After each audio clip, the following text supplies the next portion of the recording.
അസ്സലാമു അലൈക്കും വറഹ്മത്തുള്ളാഹി വബറകാതുഹു. സഹോദരൻ്റെ ചോദ്യം, ഉംറക്കും ഹജ്ജിനൊക്കെ വന്നവർ ആയിഷ പള്ളിയിൽ പോയി ഉംറക്ക് ഇഹ്റാം കെട്ടി വരുന്ന രൂപം അത് ശരിയാണോ അല്ലേ എന്നുള്ളതാണ്. അങ്ങനെ ചെയ്യുന്നവരുടെ ഉംറ സഹിയാണ്, അത് സഹിയല്ല എന്ന് പറയാൻ നമ്മളെ കൊണ്ട് സാധിക്കുന്നതല്ല. കാരണം ഉംറ ഹില്ലിൽ വെച്ചിട്ടാണ് ഇഹ്റാം കെട്ടേണ്ടത്. ഹില്ല് എന്ന് പറഞ്ഞാൽ ഹറമല്ലാത്ത സ്ഥലം. ഈ ജഹ്റാന എന്ന് പറയുന്നത് 7 കിലോമീറ്റർ ഏകദേശം ദൂരമുള്ളതായ സ്ഥലമാണ്. തായിഫ് വഴിയിൽ തൻഈം എന്ന് പറഞ്ഞാൽ 3 കിലോമീറ്റർ ദൂരമുള്ളതായ സ്ഥലമാണ് ഹില്ല്. ഹില്ല് എന്ന് പറഞ്ഞാൽ ഹറമല്ലാത്ത സ്ഥലം. അപ്പോൾ ഹറമല്ലാത്ത സ്ഥലത്തിൽ നിന്നിട്ട് ഇഹ്റാം കെട്ടി മക്കയിലേക്ക് വന്ന് തവാഫും സഅയും ചെയ്യുക, അതാണ് ഉംറ. ആ രൂപത്തിലുള്ളതായ ഉംറ യഥാർത്ഥത്തിൽ റസൂലുള്ളാഹി സ്വല്ലല്ലാഹു അലൈഹി വസല്ലം ഉംറയെ വർദ്ധിപ്പിക്കാൻ പ്രേരിപ്പിച്ചിട്ടുണ്ട്.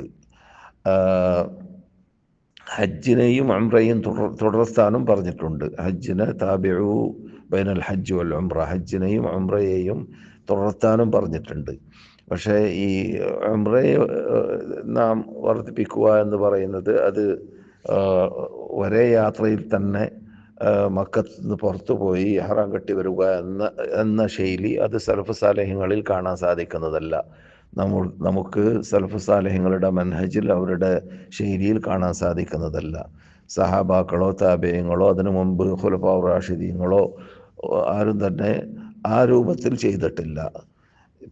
പിന്നെ നാം ചെയ്യുന്നവരെ എതിർക്കാനും നിൽക്കേണ്ടതില്ല. കാരണം ഉംറയുടെ സഹിഹായ ഉംറയാണത്, അത് എതിർക്കാൻ പറ്റുന്നതായ ഒന്നല്ല. പക്ഷേ എതിർക്കുന്നത് മറ്റൊരു രൂപത്തിൽ നമുക്ക് എതിർക്കാം. ഈ തിക്കും തിരക്കും വർദ്ധിക്കാൻ കാരണമായി തീരുന്നു. നിർബന്ധമായ ഉംറ ചെയ്യുന്നവർക്ക് തടസ്സമായി മാറുന്നു. ഈ പോയിക്കൊണ്ട് വന്നുകൊണ്ടിരിക്കുന്നതായ വ്യക്തി ചെയ്യുന്നത് സുന്നത്തായ ഉംറയാണ്.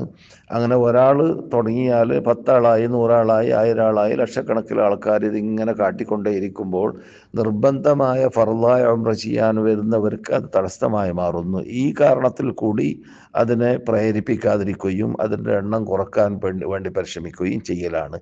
എന്തെങ്കിലും ഒരു ആവശ്യാർത്ഥം മക്കയുടെ ഹറമിൻ്റെ അതിർത്തിയിൽ നിന്നിട്ട് പുറത്ത് ജിദ്ദയിലേക്കോ തായിഫിലേക്കോ ഒരാൾ പോയി കഴിഞ്ഞാൽ മടങ്ങി വരുമ്പോൾ ഇഹ്റാം കെട്ടി വരൽ സുന്നത്തായ രീതിയാണ്. റസൂലുള്ളാഹി സ്വല്ലല്ലാഹു അലൈഹി വസല്ലം തായിഫിലേക്ക് ഹുനൈൻ യുദ്ധത്തിന് വേണ്ടിയോ മറ്റോ പോയി മടങ്ങി വരുമ്പോൾ ഇഹ്റാം കെട്ടി വന്നിരുന്നു. എന്നല്ലാതെ അകത്തിൽ നിന്നിട്ട് ഉംറ വർദ്ധിപ്പിക്കാൻ വേണ്ടി പുറത്തു പോയി ഇഹ്റാം കെട്ടി വരിക എന്നത് സലഫ് സാലിഹ്യങ്ങളുടെ മാതൃകയിൽ നമുക്ക് കാണാൻ സാധിക്കുന്നതല്ല.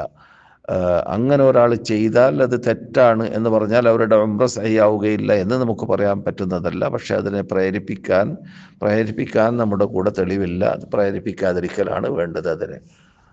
ഇതാണ് ഇവിടുത്തെ നമ്മുടെ ഉലമാക്കളുടെ നിഗമനം. അസ്സലാമു അലൈക്കും വറഹ്മത്തുള്ളാഹി.